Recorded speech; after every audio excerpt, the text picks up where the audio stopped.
اور اس کے بعد جب آپ کا رخت سفر ہوگا یہاں سے چل دیں گے تو راستے میں بھی درود شریف کا ورد رکھیں. چلتے چلتے آپ سری نگر جائیں گے یا جموں جائیں گے، جہاں سے بھی آپ کی فلائٹ ہوگی وہاں سے بیٹھ کر کے، اگر آپ کو عمرہ پہ پہلے زیارت کے لیے جانا ہے، کیا ترتیب کچھ بنی ہے؟ پہلے کچھ بتائیے کہ ہمیں ڈائریکٹ مدینہ ہی جانا ہے، مطلب پہلے زیارت کے لیے ہی جانا ہے. ماشاءاللہ. تو خیر آپ کو یہاں سے مدینہ کے لیے لیا جائے گا.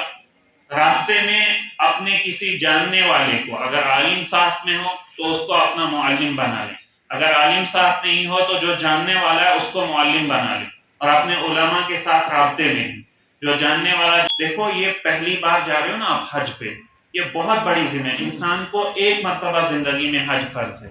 کتنی مرتبہ؟ پہلی مرتبہ جو حج ہے وہ فرض ہے، اس میں کمی رہ گئی تو پھر کیا فائدہ. اس لیے انسان بعد میں کرتا رہے حج، وہ تو نوافل میں ہے. اصل تو پہلی مرتبہ جو حج کر رہا ہے، اس لیے بہت سارے لوگ عمرہ کا بھی طریقہ اپنا لیتے ہیں کہ عمرہ پہلے کریں گے پھر حج کریں گے، اس میں آسانی رہے گی. لیکن ان میں تھوڑا بہت فرق ہے، کیونکہ حج کے اندر جو فرائض یہ جو ہیں واجبات ہیں وہ عمرہ کے اندر نہیں ہیں، تو ان میں بڑا فرق ہے. اس لیے وہ انسان جو ہے نا سیکھ کر کے بلکہ کہ آگے مجھے کیا کرنا ہے، 8 کو کیا کرنا ہے، 9 کو کیا کرنا ہے، 10 کو کیا کرنا ہے، تو اس اعتبار سے اپنی ترتیب بنا لیں. تو یہاں سے چلیں گے تو اللہ رب العزت آپ کو صحیح سلامت اس بابرکت جو ہے سرزمین پر پہنچائے کہ جس پر جانے کے لیے ہزاروں انسان ترستے ہیں، جس پر جا کر کے لوگ اپنے گناہوں کی تلافی کراتے ہیں. حضرت عماد الدین شافی رحمۃ اللہ علیہ نے حضرت علی رضی اللہ تعالی عنہ سے کے حوالے سے ایک واقعہ لکھا ہے کہ ایک اعرابی آیا. حضرت علی رضی اللہ عنہ کے حوالے سے واقعہ لکھا ہے، ایک اعرابی آیا اللہ کے نبی صلی اللہ علیہ وسلم کے روزے پر اور زور و قطار رونے لگا. یا رسول اللہ صلی اللہ علیہ وسلم، میں نے اپنی کمر کو ٹیڑھا کر دیا ہے گناہ کر کے، اگر آپ نے اللہ رب العزت سے میرے بارے میں سفارش نہیں کی اور مجھے معاف نہیں کرایا میں برباد ہو جاؤں گا. اور اسی حال میں روتے روتے روتے روتے بہت دیر گزر گئی اور وہیں لیٹ گیا اور اسی حال میں اس کا انتقال ہو گیا. تو ایسے لوگ وہاں پر اللہ رب العزت نے اس کو معاف فرما دیا. ایسے لوگ اللہ کے نبی صلی اللہ علیہ وسلم پر دربار پر جاتے ہیں اپنے گناہوں کو کی بخشش کے لیے. ہم بھی جائیں اور جب وہاں پہ پہنچیں تو آپ کو ہوٹل میں جہاں بھی پہنچایا جائے گا، گاڑیاں ہوں گی وہ ہوٹلوں میں پہنچا دیں گی جس بھی اعتبار سے. تو آپ وہاں پر جا کر کے مدینہ میں جا کر کے، مکے سے بھی اگر آئیں گے تو مکے سے پوری تیاری کر کے آئیں کہ ہم نے مدینہ جانا ہے. تو انسان کپڑے نئے پہن لے، غسل کر لے اور جو بھی چیزیں کرنے کی ہوں گی وہ کر لے، اور خوشبو بھی لگا لے. خوشبو بھی لگا لے. تو اللہ کے نبی صلی اللہ علیہ وسلم کے دربار پہ جانا ہے، اللہ کے نبی صلی اللہ علیہ وسلم کے روزے پہ جانا ہے، اللہ کے نبی صلی اللہ علیہ وسلم سے ملاقات کے لیے جانا ہے. تو اس اعتبار سے انسان چلے. جب یہاں پہ پہنچ جائیں، دیکھو یہ سرزمین اتنی مقدس ہے اور یہ زیارت اتنی مقدس ہے. اللہ کے نبی صلی اللہ علیہ وسلم نے کیا فرمایا؟ جس شخص نے حج کیا اور اس نے میری زیارت نہیں کی اس نے مجھ پر ظلم کیا. تو اجماع سے یہ پتہ چلتا ہے آج تک امت کے اندر جتنے لوگ گزرے ہیں انہوں نے حج کے ساتھ زیارت ضرور کی ہے. کیا حج کے ساتھ، اگرچہ زیارت حج کا حصہ نہیں ہے لیکن حج کے ساتھ زیارت ضرور کی ہے. بغیر زیارت کے کوئی بھی حاجی واپس نہیں آیا. تو اللہ کے نبی صلی اللہ علیہ وسلم نے کیا فرمایا؟ جس نے حج کیا اور میری زیارت کے لیے مدینے میں نہیں آیا اس نے مجھ پر ظلم کیا. ایک حدیث کے اندر اللہ کے نبی صلی اللہ علیہ وسلم نے فرمایا کہ جس نے میری زیارت کی مجھ پر واجب ہے کہ میں اس کی شفاعت کروں، مجھ پر واجب ہے کہ میں اس کی کتنی خوش نصیبی ہے. ایسے اللہ کے نبی صلی اللہ علیہ وسلم کے دربار پہ جا رہے ہیں کہ ہمیں تو بلکہ یوں کہا جاتا ہے کہ جو شخص حج کرتا ہے اگر اس کی فرائض کی پاسداری کی، اس کے حلال کو حلال جانا اور اس کے حرام کو حرام جانا، تو اس شخص کی موت کبھی بھی کفر پر نہیں آئے گی. اس شخص کی موت کبھی بھی کفر پر. یہ سب جنت میں جانے کا سب سے قریبی راستہ حج ہے، سب سے نزدیک والا راستہ وہ حج ہے. تھوڑے دن ہیں، تھوڑی مشقتیں ہیں، یہ ساری چیزیں، اس کے بعد انسان جو ہے زندگی میں اللہ رب العزت کہ وہ احکام کی پیروی کی تو انسان جنتی ہے. تو اس اعتبار سے انسان اپنی ترتیب بناوے. جب وہاں پہ جائیں تو اللہ کے نبی صلی اللہ علیہ وسلم پر بالکل تیاری کر کے، غسل کر کے، کپڑے پہن کے، خوشبو وغیرہ لگا کر کے جب مسجد نبوی میں پہنچیں تو باغس یہ جو ہے جس بھی دروازے سے داخل ہوں، خیر اندر داخل ہوں تو سب سے پہلے دعا پڑھیں. سب سے پہلے تو مکے میں جانے کی، جو ہی مکے کی مدینے کی حدود میں پہنچے تو اس کی بھی دعا ہے.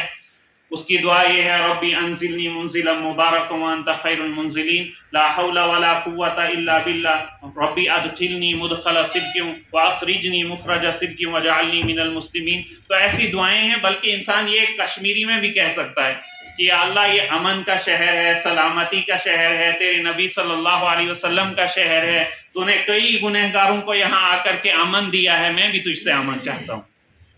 عربی کی دعائیں پڑھنا اگر یاد نہیں ہیں تو اگر ہو جائیں آسانی سے یاد تو کر لے، نہیں ہو جائیں تو اپنی کشمیری زبان میں انسان کو جتنی دعائیں آئیں حدود سے پہلے انسان پڑھ لے. تو جب داخل ہو جائے اور ہوٹل پہ پہنچ جائیں، وہاں تیاری کر کے جب مسجد کی طرف جائیں تو وہاں پر جو ہے انسان پڑھے بسم اللہ دخلت وعلیہ توکلت نویت الاعتکاف، بسم اللہ وعلی ملت رسول اللہ صلی اللہ علیہ وسلم الصلاۃ والسلام علی رسول اللہ، اور اس کے بعد اللہم افتح لی ابواب ورحمتک. یہ دعا پڑھ کے مسجد نبوی میں داخل ہوں اور داخل ہو کر کے سب سے پہلے روضۃ الجنہ، ریاض الجنہ میں جانے کی کوشش کرے اور وہاں پر 2 رکعت نماز پڑھنے کی کوشش کرے. اکثر یہ ہوتا ہے کہ وہاں پر بھیڑ بہت زیادہ ہوتی ہے. جو حجاج گئے ہوئے ہیں کوشش کرے کہ وہاں پر 2 رکعت نماز پڑھے. وہاں پر ایک قالین دیا ہوگا، وہ ریاض الجنہ کا ایریا، سبز قالین ہوگا، وہ ریاض الجنہ کا ایریا ہے. تو اس ایریے کے اندر انسان کوشش کرے 2 رکعت نماز پڑھنے کی. اگر موقع ملے تو پڑھ لے، اگر موقع نہیں ملے تو باہر بھی پڑھ سکتے ہیں، کوئی مسئلہ نہیں. وہ تحیۃ المسجد ہے. اور اللہ کے نبی صلی اللہ علیہ وسلم نے خود صحابہ کو فرمایا تھا کہ جب مسجد کے اندر آیا کرو تو 2 رکعت نماز پڑھ لیا کرو. تو صحابہ کرام پڑھ لیتے تھے. خیر جب وہاں جگہ نہ ملے تو وہاں انسان پڑھ لے اور اس کے بعد وہاں پر بیٹھ کر کے انسان دعا کرے. اور دعا کرنے کے بعد انسان وہاں سے 2 رکعت پڑھ کے اور اللہ کے نبی صلی اللہ علیہ وسلم کے روزے کی جانب جائے، مواجہ شریف کی طرف جاوے. وہاں پر تانبے کے جو ہے روزے کی جالی کے ساتھ میں تانبے کے جو ہے کچھ سوراخ جیسے بنے ہوں گے. سب سے بڑا سوراخ ہے، اس میں اللہ کے نبی صلی اللہ علیہ وسلم کا روزہ ہے اندر. اس کے بعد دوسرا ہوگا، وہاں 3 دروازے بھی ہوں گے، دروازے پہ نہیں بلکہ ایک بڑا سوراخ تانبے کے بنے ہوں گے. تو ان تانبے کے سوراخوں میں جو سب سے بڑا سوراخ ہوگا وہاں پر کھڑے ہو کر انسان جو امیر کبیرن درود شریف سلام چن ہوں الصلاۃ والسلام علیک یا رسول اللہ، الصلاۃ والسلام علیک یا حبیب اللہ، الصلاۃ والسلام علیک یا خیر خلق اللہ.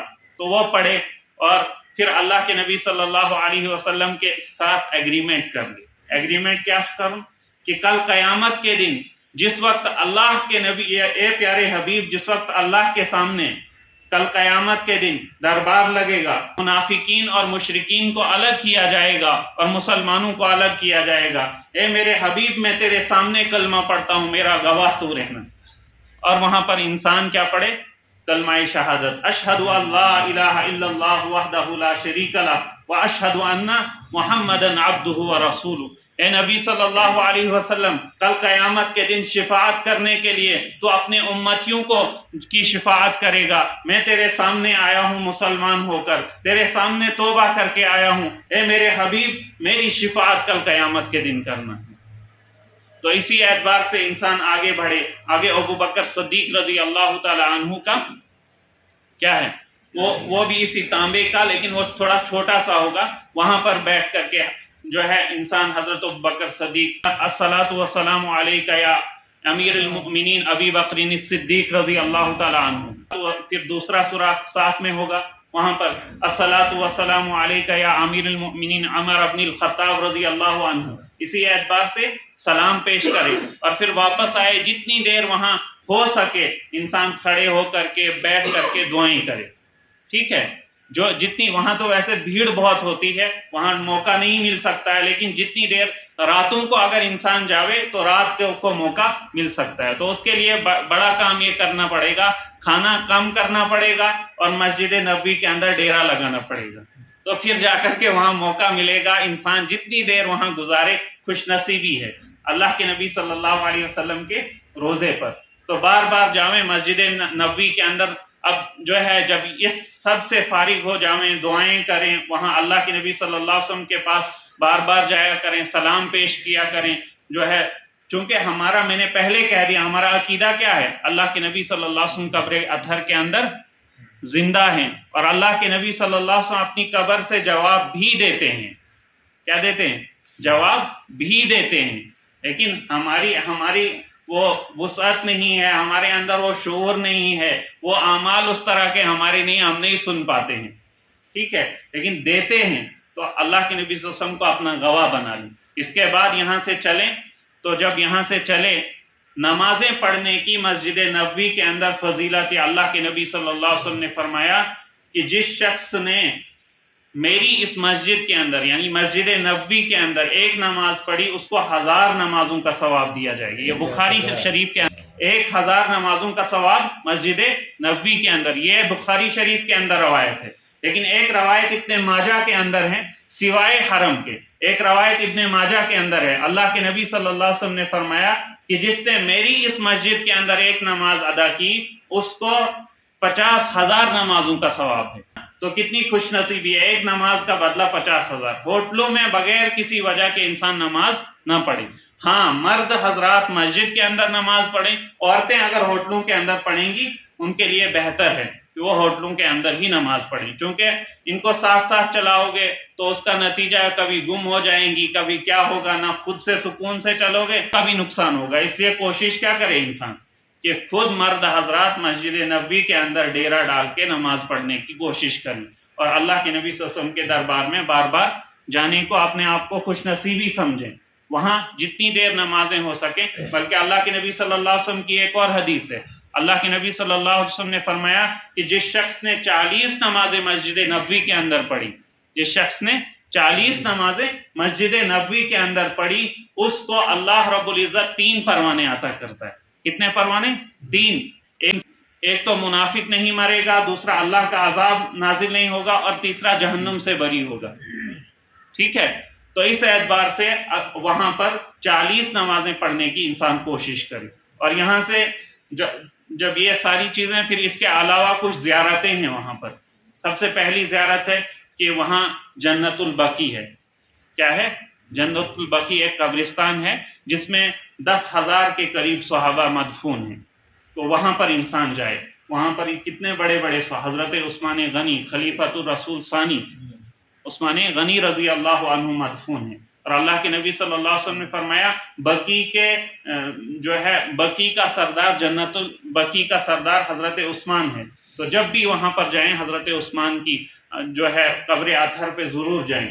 وہاں پر انسان جتنا ہو سکے قرآن کریم پڑھ کر، وہاں پر قرآن کریم پڑھ کر اس کو انسان جو ہے ان کو وہ پہنچائے، احصال ثواب کرے.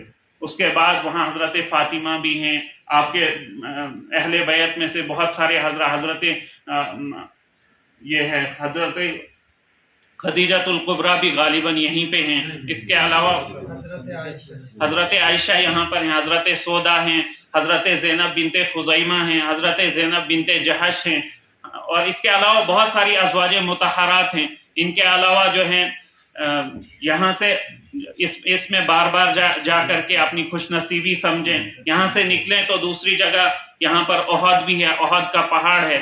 اس کے بارے میں اللہ کے نبی صلی اللہ علیہ وسلم نے فرمایا یحبنا ویحبہم، یہ جو ہے احد پہاڑ ہم سے محبت کرتا ہے، تم بھی اس سے محبت کرو.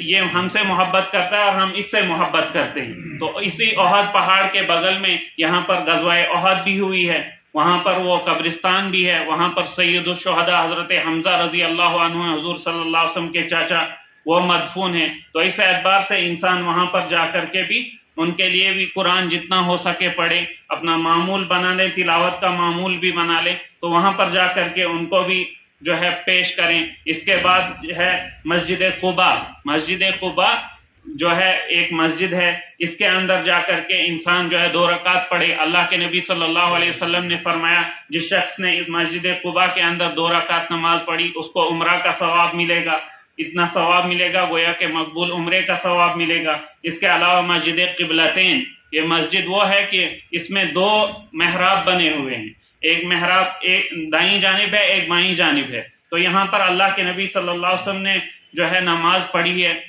تو یہاں پر قبلے کا حکم اترا تھا. پہلے 17 مہینے تک اللہ کے نبی صلی اللہ علیہ وسلم نے کس طرف نماز پڑھی ہے؟ مسجد اقصی کی طرف, بیت المقدس کی طرف. لیکن اس کے بعد حکم نازل ہوا تو اللہ کے نبی صلی اللہ علیہ وسلم اسی مسجد میں نماز پڑھ رہے تھے. تو آپ کو حکم ہوا نماز کے دوران میں آپ نے اپنا چہرہ کس بیت اللہ کی طرف موڑ لیا. تو یہاں پر بھی جا کر کے انسان 2 رکعت نماز پڑھے. اس کے بعد یہاں سے اللہ کے نبی صلی اللہ علیہ وسلم چلے ہیں تو مسجد جمعہ ایک جگہ ہے, مسجد جمعہ, وہاں پر جا کر کے انسان 2 رکعت نماز پڑھ لے, نصیب ہو جاوے وہاں پر جا کر کے نماز پڑھے. تو اس کے علاوہ بھی بہت سارے مقامات ہیں جو بھی گائیڈ رہبر حضرات آپ کے ساتھ ہوں گے. وقت بہت کم ہے, اللہ پاک مجھے بھی اور آپ کو بھی. اور جب یہاں سے واپسی ہو تو انسان کو ایسا غم بھی ہو اور وہ خوشی بھی ہو. غم یہ ہو کہ دیکھو بھائی مجھے یہاں کا تقدس کرنا چاہیے تھا, یہاں کا تقدس مجھ سے پامال ہوا, یہاں کے آداب کی رعایت مجھ سے نہیں ہوئی. تو اس لیے آخری وقت میں جب اللہ کے نبی صلی اللہ علیہ وسلم کے دربار پہ جائے تو یہی دعائیں کرے, یا رسول اللہ صلی اللہ علیہ وسلم یہاں پر مجھ سے ہو سکتا ہے غلطیاں بھی ہوئی ہوں, چونکہ اور کوشش کرے کہ جب بھی وہاں روزے کے پاس جائے وہاں بھیڑ بھاڑ ہوتی ہے, وہاں شور ہنگامہ لڑائی دھکا مکی نہ کرے. یہ اللہ کے نبی صلی اللہ علیہ وسلم کا روزہ ہے. یہاں پر آواز بلند کرنا بھی گناہ ہے, اپنے اعمال کو برباد کرنے کے مترادف ہے. تو اس لیے یہاں پر انسان جب آخری مرتبہ جاوے تو یہی پیش کرے, یا رسول اللہ صلی اللہ علیہ وسلم مجھ سے شاید یہاں کا ادب جو ہے ملحوظ نہیں رکھا, اللہ رب العزت سے دعا فرمائے اللہ رب العزت مجھے معاف کر دیں. تو اس اعتبار سے جو ہے وہاں پر آخری وقت وننچنا جتیا کوڑ چھنا گیر پیٹ نیرن, انسان کے آنکھوں میں آنسو بھی ہو اور خوشی بھی ہو. کیسے رو رہی ہوتی ہے, اس کو خوشی بھی ہوتی ہے لیکن غم بھی ہوتا ہے اپنے ماں باپ کو چھوڑنے کا. اسی اعتبار سے ہمیں بھی غم ہو کہ ہم اللہ کے نبی صلی اللہ علیہ وسلم کو چھوڑ کے جا رہے ہیں, اور خوشی یہ ہو کہ یہ جو ہے مجھے اللہ رب العزت نے یہاں کی زیارت نصیب فرمائی, مجھے اللہ کے نبی صلی اللہ علیہ وسلم کے پاس آنے کا موقع ملا. تو اس اعتبار سے انسان کو خوشی بھی ہو اور غم بھی ہو. اللہ رب العزت مجھے اور آپ کو بھی جس اعتبار سے بتایا گیا اس پر عمل کی توفیق عطا فرمائے, اور جو کمی کوتاہی غلطی ہوئی اللہ معاف فرمائے, اور جو بھی کمی کوتاہی ہوئی ہوگی ہم مفتی صاحب بیٹھے ہیں انشاءاللہ وہ اصلاح فرمائیں.